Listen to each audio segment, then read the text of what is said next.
What's up, everyone? Welcome to my corner of the internet. I'm your host, Ryan Cramer, and this is Crossover Commerce, presented by PingPong Payments, the leading global payments provider helping sellers keep more of their hard-earned money.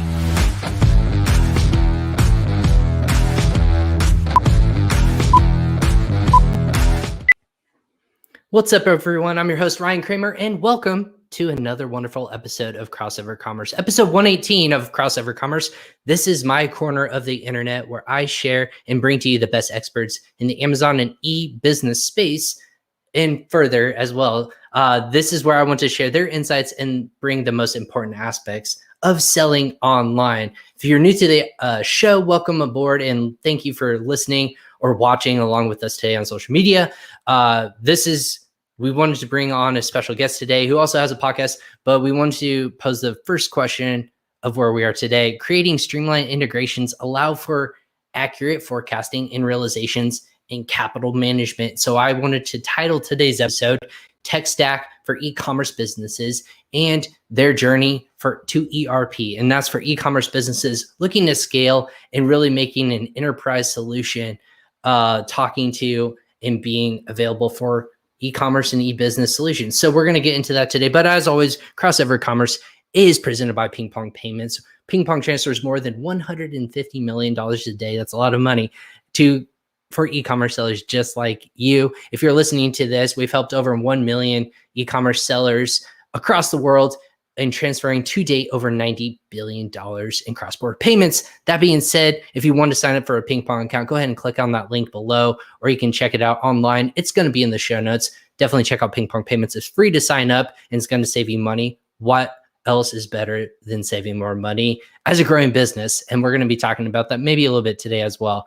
But about our guest, Sam Gupta has actually been an ERP thought leader in the digital transformation space for nearly 2 decades. That's a long time to be an expert, so we're going to call him an expert with primary focus on financial systems and ERP. He has been a part of a large transformation initiatives for Fortune 500 companies and corporations, but now spends his time consulting with SMEs, small and medium-sized enterprises, as a principal consultant and CEO at ElevatIQ.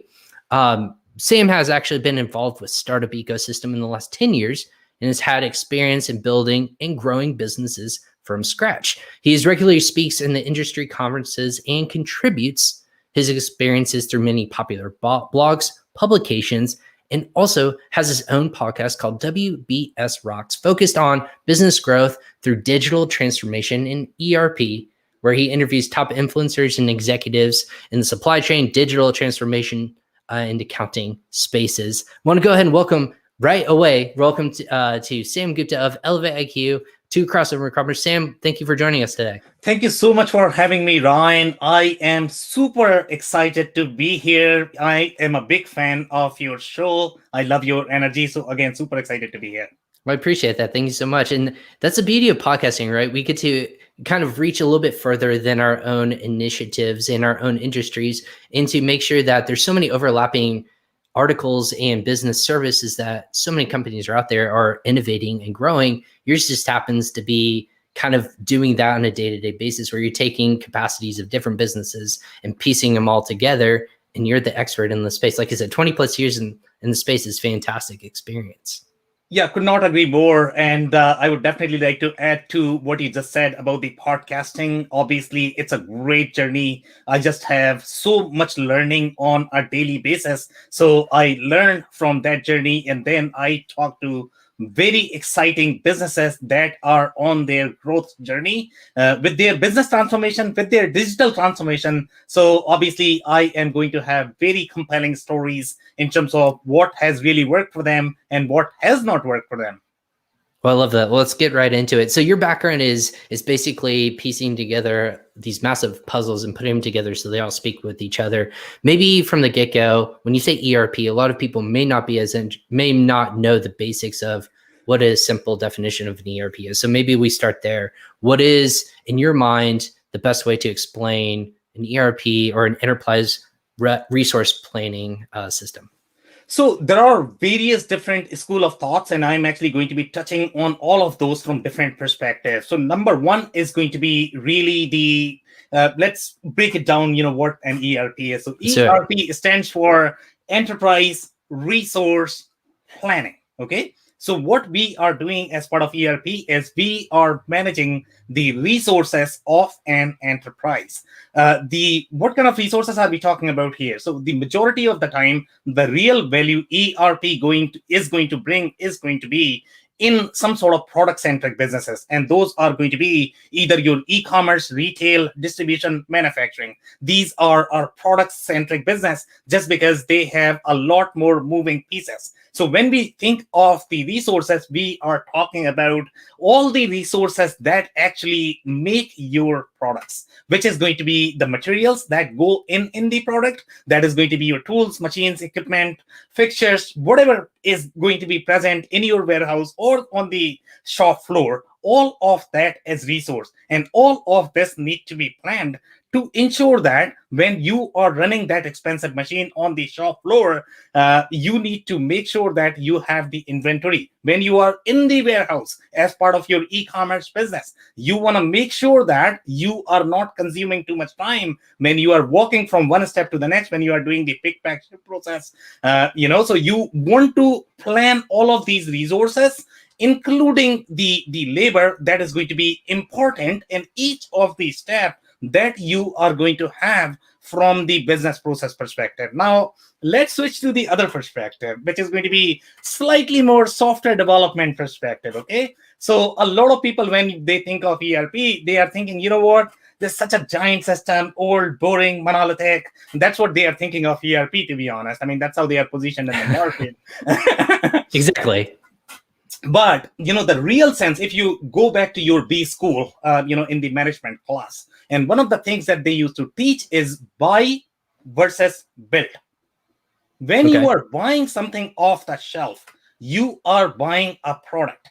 A product has been tried by somebody. It has a proven production process. It has a proven distribution process as well. Okay. So when you talk about buy versus build, if you are going to be building, you have to go through those iterations. That is going to have financial risk for you, and that's a significant risk. That is something a lot of software developers or the software development community underestimates. How much effort is involved in making the enterprise system. Again, I'm differentiating here. When you talk about, let's say, a program that I'm writing on my laptop, you can write whole day, nobody cares for it. But when we are talking about the enterprise technology, that is going to be used by multiple personas of the organization. That is going to be understood by multiple personas of the organization. That is going to be used by the users of the organization. When you talk about this cross-functional collaboration, okay, that's where the real challenge is in the software development, and that's where the ERP comes in. So when we talk about buy versus build, you are really buying a piece of technology that's already proven in the market. But if you have to build it, let's say if you are trying to create your own system, then that is going to be built. So in case of ERP, the whole notion is you are buying something that is already proven, tested, built from the market. So these are two schools of thoughts. I can continue more if you want me to. No, well, so when I initially think about that, you think of like CRMs or customer resource management solutions, like a Salesforce. That would be a product in your mind. Are we on the same page in that regard? Absolutely. Salesforce is going to be a product that's going to be a CRM product. In fact, sometimes what people think is, and this is probably a marketing problem, to be honest. ERP always had this marketing problem because it was positioned as enterprise resource planning, and they typically think that it's going to be a question for every answer for every single question that they might have. But that is not necessarily true. ERP has a very specific positioning inside the enterprise. CRM has a place in the enterprise architecture, in the business architecture. A business architecture is composed of many different systems. That includes CRM, that includes your ERP. It could have PLM, it could have your e-commerce website when we talk about the e-commerce business. It could have POS, let's say if you have the retail outlet. So there are going to be many different systems. So yes, these are the off-the-shelf software that we are talking about, that we are buying from the market. Sometimes you might use a specialized CRM in your enterprise architecture. Sometimes you might be okay with the tiny weeny module that your ERP system is providing, depending upon how complex and how robust your ERP system is. Absolutely. So at the end of the day, you're talking about ERPs and then solutions underneath it to help it all talk to each other. But ultimately, it's going to be creating a streamlined integration that allow accurate forecasting, no matter who that business is, and obviously realizations of capital management. So you're talking about the logistics side of things, but you're also talking about sales side of things. You're talking about your finance side of things. It's all going to come together as one cohesive solution so that you can save those time. Again, I call it the three major things that you want to save in the world: save your time, save your money, and save effort. Yeah. At the end of the day, that's what we're talking about. So very cool. In that regard, what we have customers here and people who are always listening to, they're sellers. They might be a one-man shop, but as people scale, you're going to be talking about, and we're going to talk about this next week on our podcast, of hiring more and more employees to the fold. You have so many different moving parts as a business in general, but as an e-commerce seller and as an entrepreneur, you're going to be growing that as maybe a 1 or 2 person show, and then you're going to be scaling out your system. That being said, at what point does it make sense to really put forth an ERP system? Is it right away? Is it a certain size? Is it what are those initial things we can look for? So let's focus on the e-commerce business because that's your target audience, right? Sure.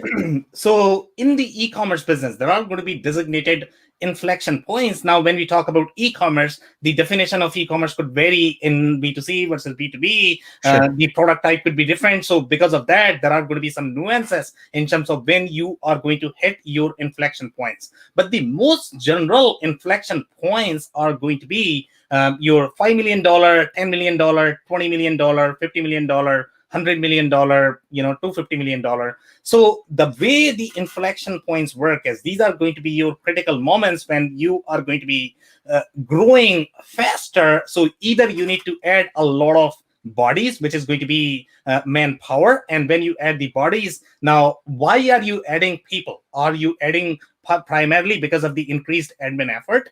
If you are adding that, then most likely you are ready for some sort of automation. If you are adding bodies to improvise your customer experience or provide the personalized experience, then that's a different case. A machine can never do or provide the personalized customer experience, and you are always going to need a lot more people there who are going to be responsible for that personalized, very deep experience, very, the people who are going to be doing the hand-holding. So let's talk about the journey of an e-commerce, player.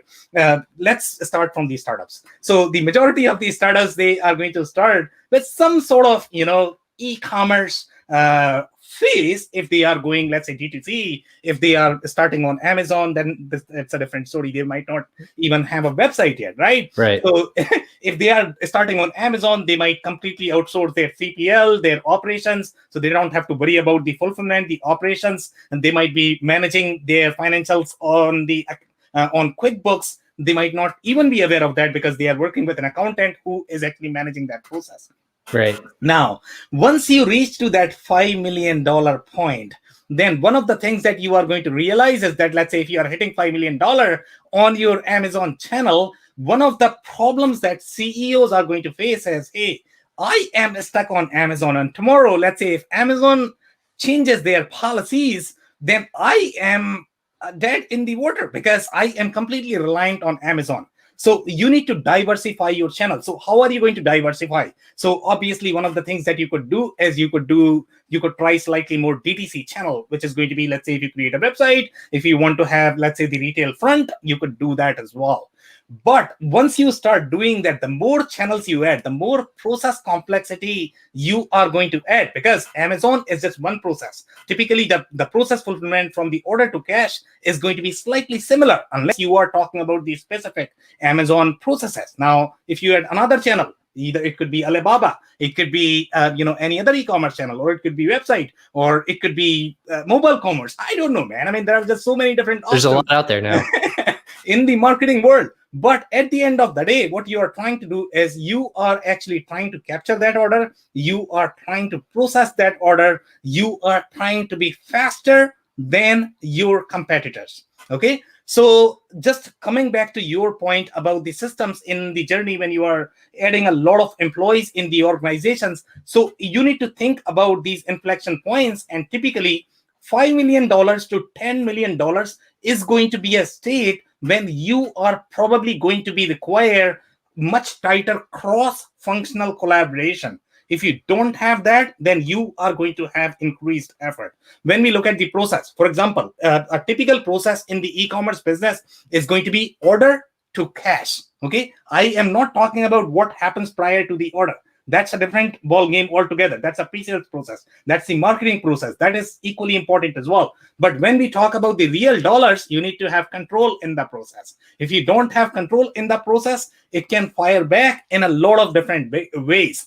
So when you look at this process, now, if you are starting as a startup, you have the e-commerce front, you might have a shipping software or module that you may have implemented on top of QuickBooks. You might have the inventory software, then you might have a fulfillment software. So you have this big, massive piece of puzzle that you are trying to solve. And each time what you need to do is when you have this piece of puzzle, each system is going to require some knowledge of your customers, your vendors, and item. So one of the things that you need to do is, now I have 15 different systems, and it could be the same customer that you are talking to. Maybe you are serving, I don't know, maybe Walmart. Okay, Walmart is your customer.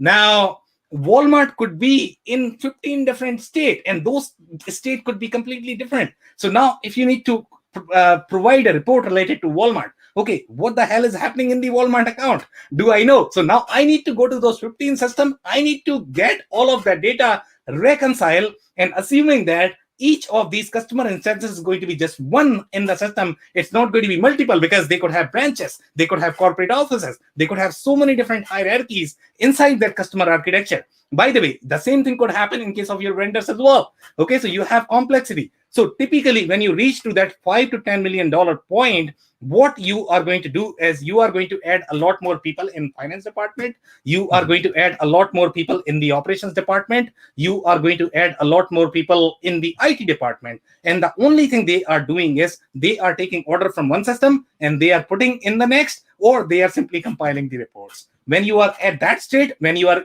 adding multiple people in the department, that's when you need an integrated system that can talk to each other from the business process perspective. Right. You're talking about the gaps in between the process that you're trying to mitigate the point of which I'm taking order from here, processing in our system, and then putting out to the next person in the process. And that's something that I know most systems are trying to build on: operational efficiencies, receiving and paying. That's one of the biggest ones that can slow down. If you have too much money out there, you don't know if your books are balanced, you have checks in the mail, or if there's just money out there when it's not reconciled. All those kinds of things are hard for a holistic view to be made as a business when you know there's so many different moving parts in the business. And that's why it's super important to have you on, because you're explaining that as you grow with more time and effort and success, obviously, that's going to make things even more complicated, because as you at scale, there's so many moving pieces that it's not just you as a system where you're like, oh yeah, I remember where I put that invoice and I put it into the system. You could rely on yourself, but when you have 10, 20, 50, 100 employees, you have to rely on the systems put in place in order to make sure that you're not going to be losing time, money, or effort to make sure your business grows at scale. So with that being said, I actually had an example. I thought that this would be something that you guys fix at ElevatIQ every single day. For example, with ping pong, I know in receivables department, let's say, for example, This is a real life example that we used with the customer, in just even 9 minutes of time that it takes to put a receivable order in or receive it. It takes 9 minutes to put it into your system.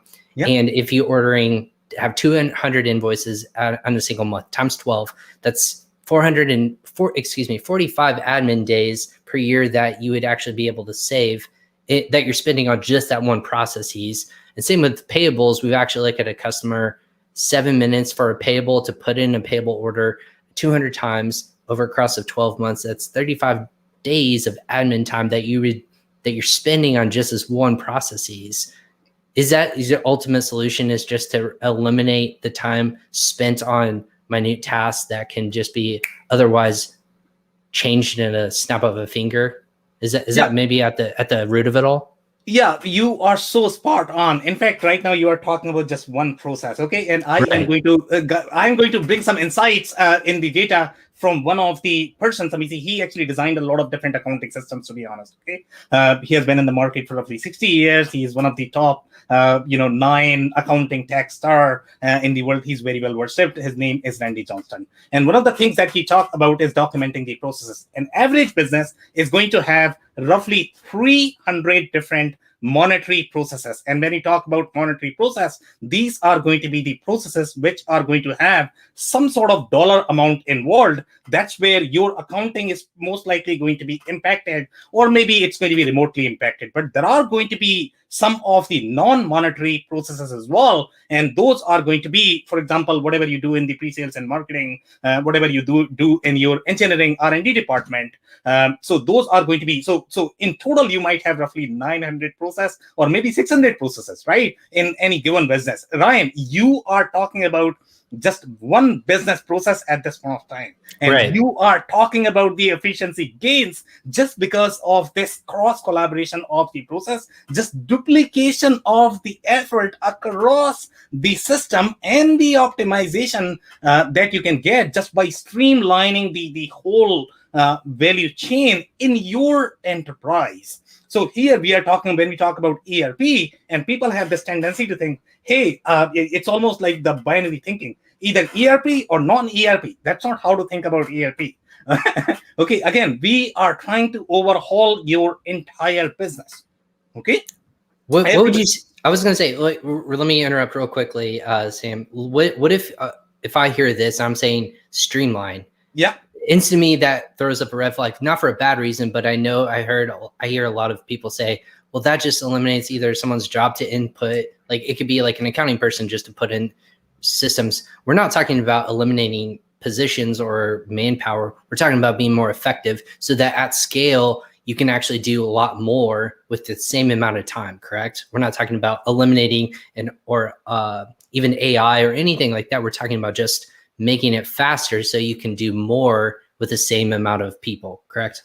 So I am actually going to go back to my initial comment about the personalized, customer experience. And one of the challenges, I am pretty sure, Brian, you called at least 5 businesses in your last month, and I can almost guarantee that you didn't enjoy the customer experience when you spoke to those businesses. And the reason for that is sometimes you are talking to a bot, you are not really getting the answers to the questions that you are looking for. So you can always improvise in the customer experience. So this whole argument that technology is going to replace people's job, the automation is going to replace people's job. No, that's not going to happen. You are always going to require a lot more hand-holding in your customer experience department. That's your competitive advantage, especially when you are talking about e-commerce business. I mean, e-commerce businesses are very low margin business. You have to build your thought leadership. You need to build your authority. You need to build that customer experience. You need to deliver fast. You need to be able to answer the questions for the customer. What is the point of just taking order from one system and simply putting in the other one? That does not add any value to the business. The customer experience adds, right? So to your point about the technology or automation is going to eliminate job, it's going to improve your business. It's going to make yourself ready for the next piece of growth. Well, that's the point I wanted to make, because I know with a lot of technology efficiencies, a lot of people think that's eliminating of somebody literally in maybe this is something that is still like a nerve in a lot of people's space. This doesn't apply to like manufacturing or anything like that, of you're picking up a piece and doing it. That has to be done by hand. And instead you're putting in like a robot that can, effectively do the same task essentially. This is not the case. This is taking the quantitative amount of time that you have and that you can actually do more with that time instead of actually eliminating that task entirely. The task is important itself. We know that for a fact. That's what your system is telling you, but that time can actually be utilized across more with scale and with more information and obviously talking to each other. So that's what we're talking about. And that's specifically what I wanted to call out and make sure this is not about elimination. This is about enhancement. Good point. Very good point indeed. Awesome. So with that being said, we cover this can really cover a lot of different categories, right? This can cover we're going to be piecing together pieces from suppliers, payroll, any sort of operations. What is the number one lift that you would see typically from your side of things that it's having the biggest impact in terms of growth, in terms of enhancement? So again, I think we need to go back to thinking about what a real ERP is. So again, ERP is a sort of, how people like to interpret as, once I have ERP, everything is going to be automated in my cooperation. That is not going to be the case. Okay, so for example, you mentioned about the payroll. So payroll typically falls outside of the ERP because ERP is typically worried about your operational process. It's going to be worried about the financial process. For example, your main process from the ERP perspective is going to be that order to cash process, meaning you are capturing the order from multiple phases. It could be your mobile commerce, it could be Amazon, it could be Alibaba, it could be so many different, it could be EDI, punch out system, you name it, right? So you are capturing the order at one place so that you have your centralized pricing, you have your centralized discount, you have your omni-channel experience from the customer perspective. When customer is actually going to call, you don't have to go to 15 different systems and take 2 days to be able to provide that answer. Now, what you are doing is you are coming to just one system and you are providing that insight only from one system. So I just want to make sure that, the boundaries are set. So payroll is the side process, I would say, from the ERP perspective. It is not the core process. But again, when we look at the growth journey of the companies, so when you are at, let's say, the $5 million point, right, you are probably not going to have as much budget in implementing, let's say, the specialized system for your CRM, for your e-commerce. So what you might do is you might simplify and standardize your process, and you might utilize off-the-shelf ERP that is not going to be as deep overall in the planning function, in the discounting function, in the customer hierarchy, the way it is set up in the larger ERP system. But it is going to provide you the enough that you need to be able to run the business. But then you are always going to require some sort of specialized business system. So in case of e-commerce business, now, if you are going to replicate your e-commerce processes inside your ERP, it's not going to work. ERP systems are not designed for that.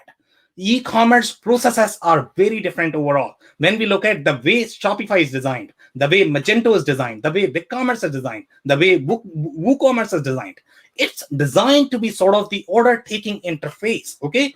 POS, e-commerce system, they all have a place in the organization. And the reason why e-commerce companies need an e-commerce system along with an ERP system is because you have a very specialized need for your e-commerce, because that's your bread and butter. You cannot survive without your e-commerce process. So at a minimum, you would need 2 systems. Okay, you could require a third one. It could be a marketing automation system, because the ERP is not going to be as good at marketing automation aspect of the system. That is slightly more pre-sales and marketing process. ERP systems don't care for that. Even if they started caring, it's going to be very hard, because every step of the process, you are going to see these accounting things, which you don't want to see in your marketing.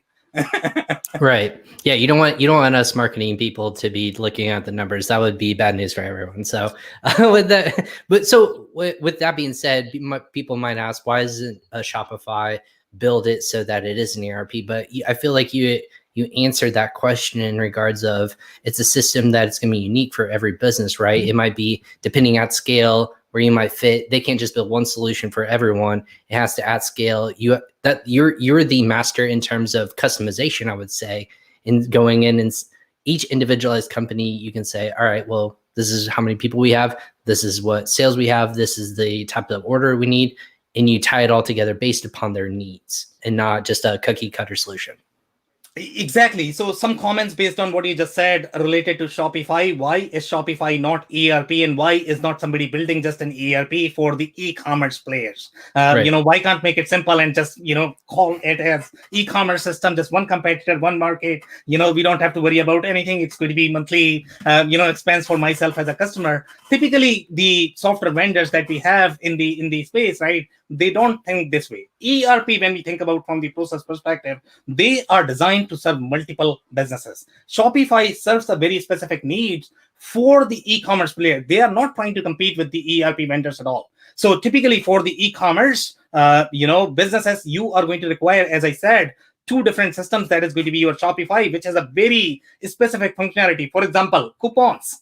You are not going to find coupons in case of your ERP. It's going to have only the pricing and discount, because ERP does not care for coupons. It has nothing to do with your accounting that can be translated in your pricing and discount. There are going to be other things such as, loyalty. You are not going to find that. This is very e-commerce POS kind of concept, which is going to be very front facing. Once you accept the order, after that, whatever happens, that's what ERP is going to care about. But you don't want to make your Shopify an ERP. That's going to be a terrible mistake, because Shopify is not designed for that. That is going to be extremely, extremely expensive. And that is going to be very hard to maintain. I don't know. I mean, there are like 1,000 issues that I can talk about right now. Right. Why that would be a terrible idea. But you want to have the system need based on the process need that you have from your business perspective, and identify the right system, and identify the integration as well, which could be an ERP project itself. Because integration, when people say that, Shopify integrates with my ERP, it's all said and done, they again have this sort of binary thinking when they think about the integration. But when you map one data base to the next database, you need to be thinking about each of the fields and how that is structured in each of those systems, and create that project. So either you are going to do that, or a vendor is going to do that. So if you are buying, let's say, pre-built integration, that is going to work seamlessly in these two systems. But again, a lot of people think that, I got my ERP, everything is going to be so good, there's not going to be any problem, everything is going to be integrated. That's not how software systems work typically. Right. What is there a notion out there where a lot of people say, I will fix this problem by buying more software, instead of having someone like yourself or your team come in and say, hey, listen, this is how we can tie everything together, one simple, simplistic solution, instead of people constantly, or business owners constantly just saying, I'm going to add this, and it's going to tell me about this, and it's going to have all these stacks on top of each other. That would, in my mind, create more problems than actually solving a simple solution. Is that fair to say? Yeah, it's very fair to say. In fact, let me see, I'm actually going to tell you the couple of stories and data points that is going to be around this topic as well. So Excellent. The data points that I have is 90% of the business, they are just overbuying the software. That's the problem that they are running into. Okay, and typically when the purchase decisions are made in the corporation, they are going to be at the department level. So let's say if the marketing is going to have a problem, they are going to go ahead and they are going to simply sign a purchase order, and they are going to buy a software. So typically consultants like us get involved when they have too many softwares, but they are not necessarily getting the business value from the software, because these software are going to be extremely overlapping, and they are not even being utilized, let's say 20% of their capabilities. They are simply being duplicated. You have to create a lot of different reports. So what I am going to say is, when I walk into a facility, majority of the time, the problems that we see is going to be 90% of the time they are simply overbuying the software, and these software are going to be very siloed in nature. They don't talk to each other. They are not integrated, and because of that, they need to buy another software. Okay, on top of that, another software to fix a problem. So it's the when we look at the overarching the enterprise architecture, when they reach, let's say, $10-15 million point, then we are going to get some sort of RFP, and they are going to say that, these are the 15 systems that we are using at this point of time, and this was the purpose they were bought for in the organization. Right now, our challenge is the systems or the architecture has become the bottleneck for us. We are not able to scale because we just have too much chaos in the company. And right now our goal is to streamline this architecture, meaning simplify the architecture from the business perspective, from the process perspective, but as well as from the system perspective. So we are going to be identifying the right pieces for the right job with the right interactions involved in the enterprise and business architecture. Well, I feel like softwares nowadays are actually marketing towards this specific problem. To be honest with you, I think that their quote unquote problem that they're fixing is a solution that says, "Hey, need a solution because you have all these different other software products talking to you in different capacities." You see it all the time of, "Hey, do you have Slack? Do you have Magento? Do you have Shopify? Do you have all these different platforms? How you're talking to customers or your internal team? Here's another piece of software that's going to talk to all those and have it all in place." So that's where I think that it's confusing for a lot of even business owners nowadays, how at scale they're being marketed to in the capacity of buy another software to solve your software issue. Is that fair? Yeah, completely agree. In fact, I'm actually going to tell you one story of a person who has been in the retail space for what now, 30 years, I guess, right now. He used to work for Ralph Lauren in the merchandising department, big executive. And one of the challenges that he mentioned during his or our conversation is it's very hard to keep up with the software. When people talk to these software vendors, everybody is going to claim that I can do pretty much everything. That's not true at all. Okay, you are designed for a specific job. And if you are installed in that specific job, in that boundary, you are going to be really good. But then we get into this whole, sales process. Sometimes salespeople are overselling the software. Because of that, you are going to have a lot of problems overall in the business. Then you are going to see a lot of lawsuit. And that's why you see in the ERP world, you are going to see that, 70 to 80% of the digital transformation initiatives fail.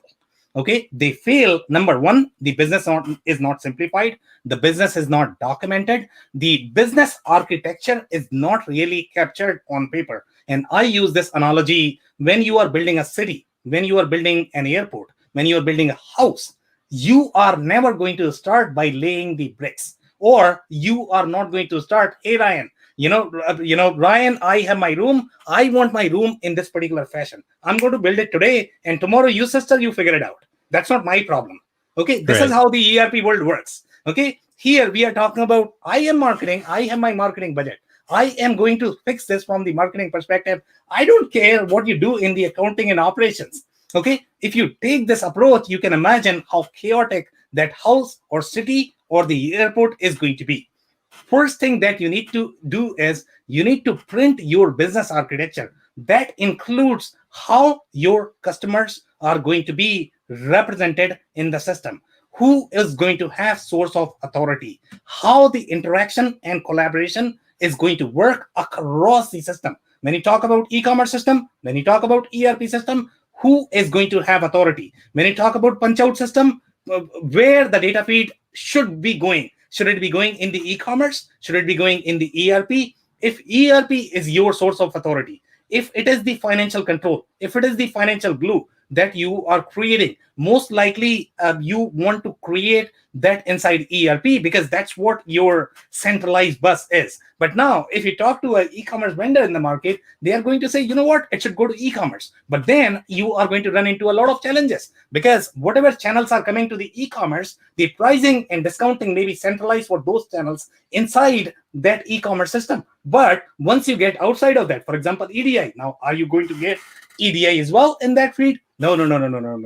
That's not how enterprise architecture is supposed to work. Okay, enterprise architecture is supposed to have some sort of centralized authority. It's going to be one system that is going to be ERP system. That's why it has the name called enterprise resource planning. Other systems are going to be really the edge systems. They have their place. They have their place for the specific process, but they need to be talking to your ERP when they need a specific data. For example, the ERP is going to be your source of record for a lot of different records. There are going to be situations in which case your edge systems could act as the as your source of authority just because in that specific business process, it makes sense to have that system as the source of authority. But in most cases, you want to centralize everything in your ERP so that you have the financial control. Because tomorrow, when you are going to add new channel, because today, when you look at e-commerce, we have Amazon, Alibaba. Tomorrow, there might be another startup that might come in, and they might say that, you know what, I have figured out a better business model.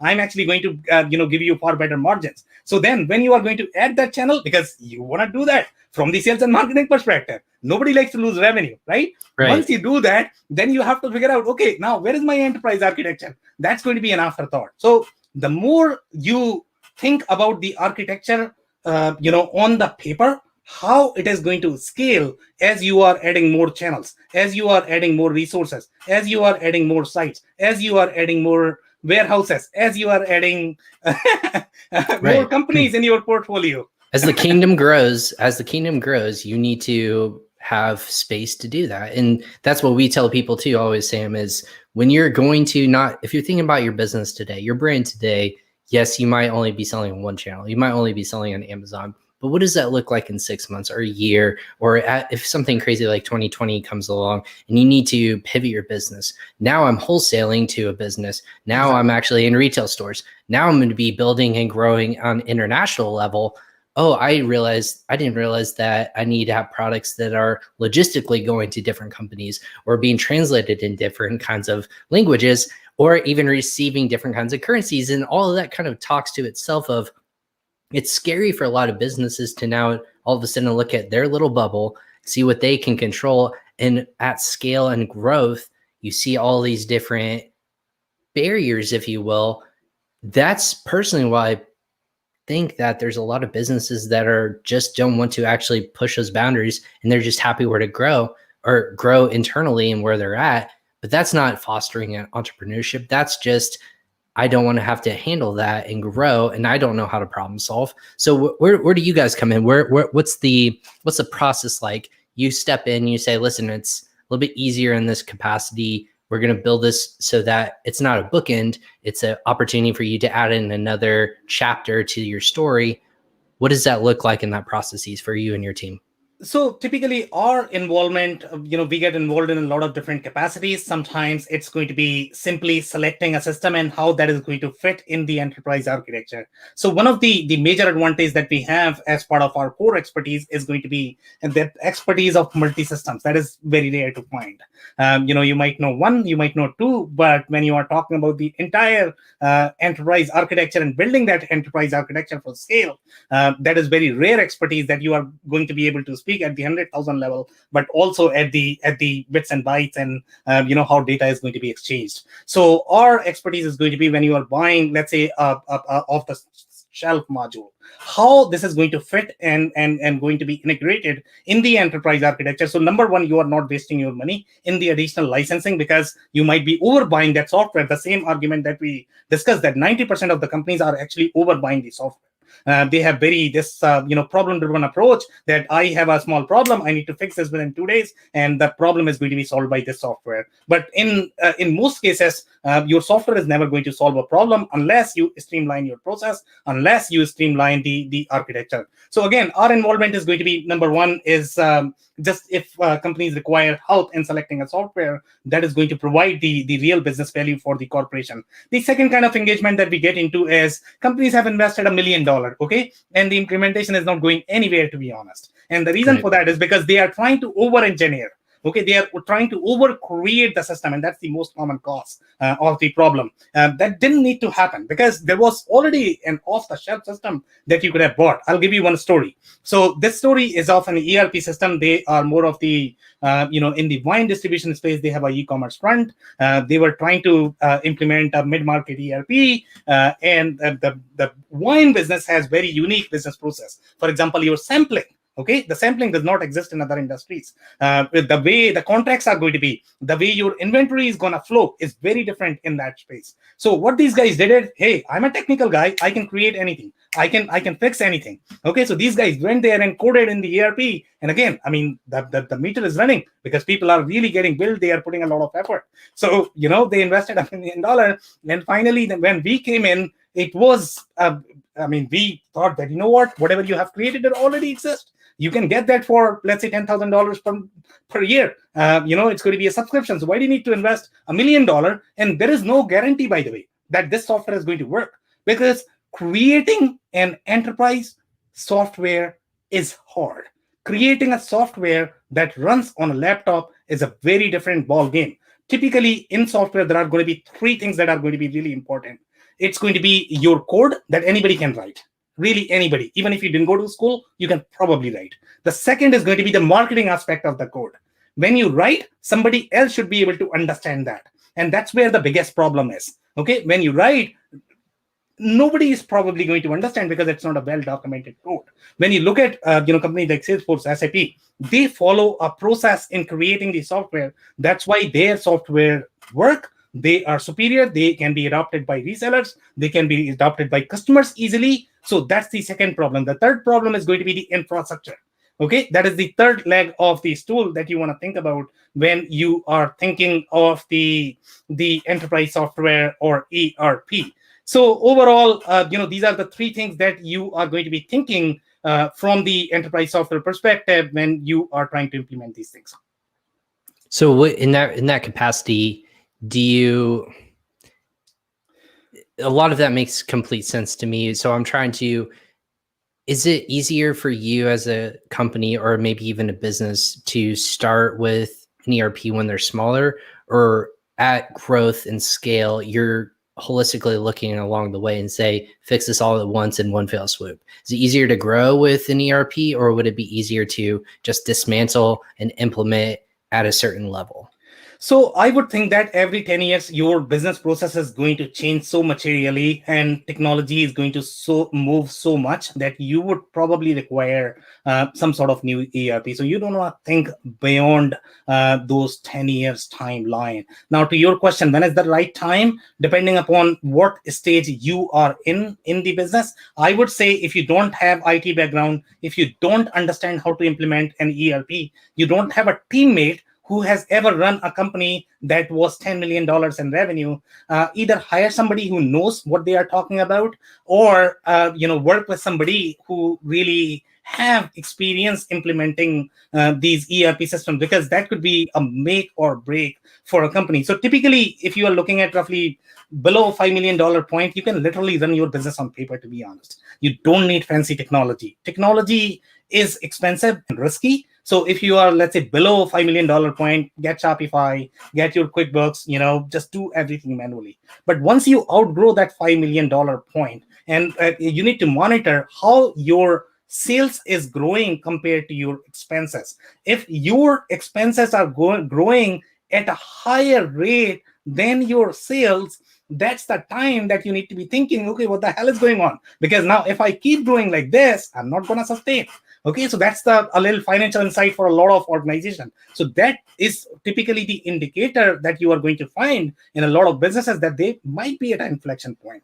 And typically, inflection point requires either in the change of strategy, it's going to require some sort of change in the way your organization is structured, maybe simplifying the product, maybe simplifying the value proposition, or maybe implementing an ERP system. Who knows? But it has to be, the analysis has to be comprehensive overall. So roughly, I would say $10 million is probably the first point. But after that, every 10 years or maybe 8 years, depending upon how fast you are growing, you might be buying a lot of different companies. That changes your entire company when you buy a lot of different companies, because now they are coming from a very different business process, from a very different culture. So how do you integrate them? Right? So now you are part of a very new organization. So in the new co, you need to create a very different business architecture. You need to create very different systems and processes to be able to survive. Well, Sam, you brought up a good point too with mergers and acquisitions, because this is not a space where people stay stagnant for long. There is a lot of growth opportunity, and you see this now in the news every single day. Businesses are acquiring brands. They're looking at even evaluating companies. It's important to know that the first thing that they look at is a clean book. So you have to know that sales and inventory is speaking, and it is actually what it is you're saying it is. And that system is actually going to be relied on the seller or on the software or ERP that you have in place. So that being said, it's always important to know that if you are selling or even acquiring, you have to say it's not going to be identical to what you're already working with. I know lots of different sellers in e-commerce businesses. They have way too many software solutions out there and they're not even actually being used. But when you're acquiring it, you have to account that as debt, or you have to count that as an expense. All those kinds of things where you have to eliminate and then re-merge the solutions together. So is that your favorite kind of project, is when you have to work with two different kinds of solutions and you get to merge them in one? Is that probably your favorite, or what would be the number one client that you love working with? So I love working with pretty much everybody, to be honest, because Right. it's equally challenging, and I don't know if I'm going to have a favorite client. To be honest, they all have equal number of problems. And if you have a problem, you're there to fix it, right? Yeah, I mean, we help a lot, obviously, right? I mean, see, their life is going to be easier, so it's a lot of value for them. But obviously, they have a lot of chaos. So to your point about the M&A, and we talk to sales side of the M&A, we try to talk to buy side of the M&A, we talk to the people who have actually sold the businesses, and that's the beauty of a podcaster, because you can talk to a lot of different entities. And one of the things that if you talk to any buyer in the M&A community, okay, one of the things that they are going to do, especially right now, let's say if you are an e-commerce owner and you are listening to this episode, okay, if you are prepping to sell this business to somebody, one of the first things that this M&A person is going to do is install an ERP system. And the reason why they are installing an ERP system is, when you look at these lifestyle businesses, when you look at these owner-owned businesses, it has a very tight coupling overall with owner in the decision making in the business process. Okay, so one of the first thing that M&A people do is they try to decouple decision making. They try to decouple the management, the ownership from your daily operations, and that's where your ERP systems can help. Now, when you are going to go to your buyer and you are going to say that, you know what, I have this fancy product, I have this amazing customer list, I have this market share, and they are going to say that, you know what, it doesn't matter. What are your processes? How is your business model defined? Are you serving just one customer that is bringing 100% of the revenue? Are you completely reliant on the Amazon channel? Your business is worth nothing. Okay, the reason why it is worth nothing is, as the CFO, as the financial person, it's a huge risk for me. Okay, if Amazon changes their policy tomorrow, what is going to happen to my business? So the more you diversify your business, okay, from the channel perspective, from the customer perspective, and one of the easiest way to diversify without adding too many people and too many operational complexity is probably going to be that core, which is probably going to be your ERP system. That is going to make it slightly easier, because let's say today you are serving more in the retail fashion. Tomorrow you get a customer and Walmart is saying, you know what, I want to buy from you. I will, cut you $100,000 check today. Are you ready to accept my order? And and you are going to say, you know what, my systems are not ready. I don't have people who have experience in the wholesale business. Let me hire these people and then I'll come back to you. And they are going to say, you know what, go figure, and I'll talk to your competitor because they are ready right now. Right. I don't think you want to tell Walmart, hold please, or anything along those lines of, we're not ready and capable to do that. And that's a scary thought as an entrepreneur. You want to have all these opportunities available for you, but if you have to say no because of lack of capability, not because you don't want to, that's a scary notion, I would think, for as a business owner. So here's another problem. Let's say if you said yes when you didn't have capability, and that is the problem that most entrepreneurs face. Okay, they are most likely going to say yes. And now what is going to happen is, if you mess with Walmart or Amazon, they will make sure that you don't stay in business.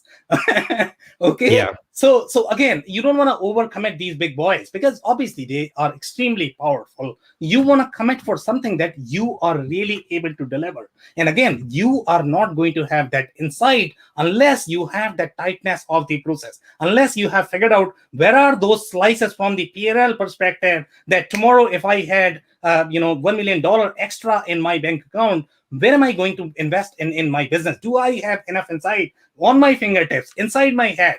And that is something you are never going to have if you have very isolated systems where the insight is really coupled with the management, with the owners. Right. Or even just hiring yourself with time and money and other employees yourself. You don't have to spend that time to educate that yourself. You want to have the systems in place that grows with you and can speak effectively for you in that regards. Awesome stuff. And obviously, we wanted to give a shout out to people who are listening online. I know you know Francois as well from Link Up Leaders. So just shout out from Francois who's watching as well. But that be that we talked about podcasting, and you're a podcast host. So Sam, let me ask you this question. As a host, we are constantly talking with other peoples in the space, and we have different topics of conversation, right? We are very blessed to talk with people all across the world, even in our own backyard. My favorite question, or my question to ask other podcasters, is this: what's the favorite thing you've learned this year from having hosts on your show, or having guests on your show as a host? So one of the best learning, I would say, or the personal development, I think you are asking, right? Right. So from the personal development perspective, I was never a public speaker, man. I mean, it was very frightening experience for me, to be honest. Okay, and based on podcasting, to be honest, I mean, when I listen to myself, when I look at those sound waves myself, when, let's say, if I'm editing the conversation, or I'm simply paying attention to that, that provides the feedback loop for me personally that I never had in my entire life. People used to say that you have tons and tons of problem, but they never told me how to fix those. And if you don't have that insight how to fix that, so I had to discover that myself. Overall, from this podcasting journey, I am far more confident speaker. I'm far more articulate. I can present myself publicly in far superior manner than I could do if I didn't do the podcasting. That's fantastic. Well, that's always a personal growth. And I know when I started this, I was a sweaty, hot mess. I would say I was late to the recording. I think it was something as simple as, I don't know what questions to ask people, but I think this is one of the things that you learn as you do 117 or 18 of these episodes now that I've done. I know you've done way more, is just actively engage with your guest or guests. You have a round table of at least 5 or so guests at a time, correct? So you're managing multiple people, but also trying to have a great moving conversation towards an answer, or having one topic. That's tough with multiple people. Is that your favorite realm of way to ask people in a roundtable, or is it more one-on-one approach? So we have multiple formats. So we started as one-on-one. That's the podcast that we have. Okay, we don't do multiple people on our podcast. Then we have our LinkedIn Live shows. We don't necessarily record the podcast as part of LinkedIn Live, but we are planning to put them in the podcast as well as part of panel. Just one bit, I'm going to tell you just the difference in both formats. I actually enjoy multiple people more because you don't have as much pressure overall in asking the question, because there are going to be multiple people who are going to be speaking. To be honest, that's far easier. Great. You get to sit back and you ask 1 or 2 questions and you let 5 people answer that. And all of a sudden you're at an hour. Thanks, folks, for joining in. The challenge that you run into in that, they become more of the political debate, to be honest. Okay, that becomes more of the CNN conversation. So sometimes you might not get the insight that you were looking for on a specific topic. It's fun though. I mean, sometimes it's good to have fun.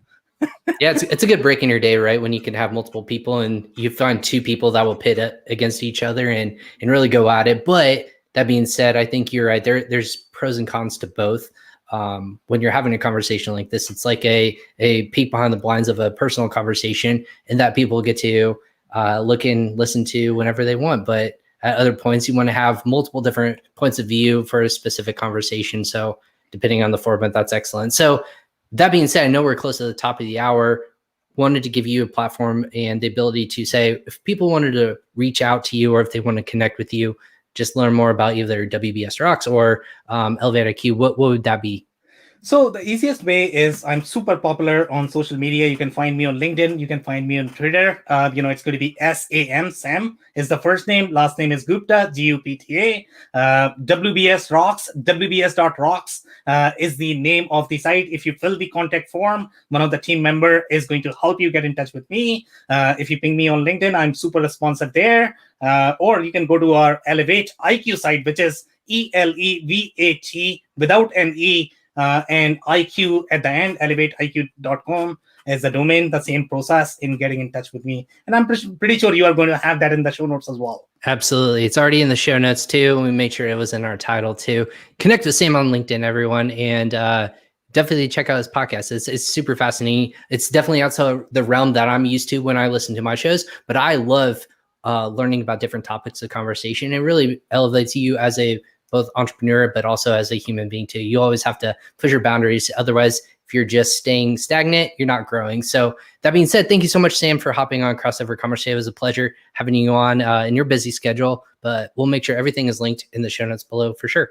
Thank you so much for having me, Ryan. Really appreciate it. Awesome. Thanks, Sam. Again, Sam from ElevatIQ. Everyone check him out. It's in the show notes below. Go check out the website or connect with Sam on LinkedIn as well. Follow his podcast, WBSRocks. Go ahead and I believe weekly they're putting up podcasts, and he also goes live on his LinkedIn show just to grow on the ERP side of things. But that being said, this is Crossover Commerce. This is episode 118. This is a show where I go live on social media, but also you will find us on all your favorite podcasting networks, whether that be Amazon Music, Spotify, Apple Podcasts. Go ahead and search for Crossover Commerce and go ahead and like that and rate us, because you want to be notified when future episodes come out as well. If you want to go ahead and watch the video content and take show takeaways, we have a new website. It's going to be linked in this website as well in the comments section. Go ahead and check that out. It's hosted by our friends over at Casted. Go ahead and check that out, because we want to make sure you know an hour-long episode isn't always the best way to consume the content, but we want to make sure that there's highlights, takeaways, and you can actually look at the transcripts itself to make sure that you understood what we talked about. If you happen to miss an episode, go ahead and check that out as well. Go ahead and we'll catch you guys next time on Crossover Commerce. We'll be going live here on Friday with James McConnell. We'll have episode 119, Amazon restock limits with him. He is cracked the code in terms of what's going on with Amazon sellers, but also how you can predictively help yourself moving into Q3 and Q4. He's going to look at some data and insights that he and his team are actually looking at. So we'll make sure we get a look behind the curtain with him as well. Again, Ryan Cramer with Crossover Commerce. We'll catch you guys next time. Take care.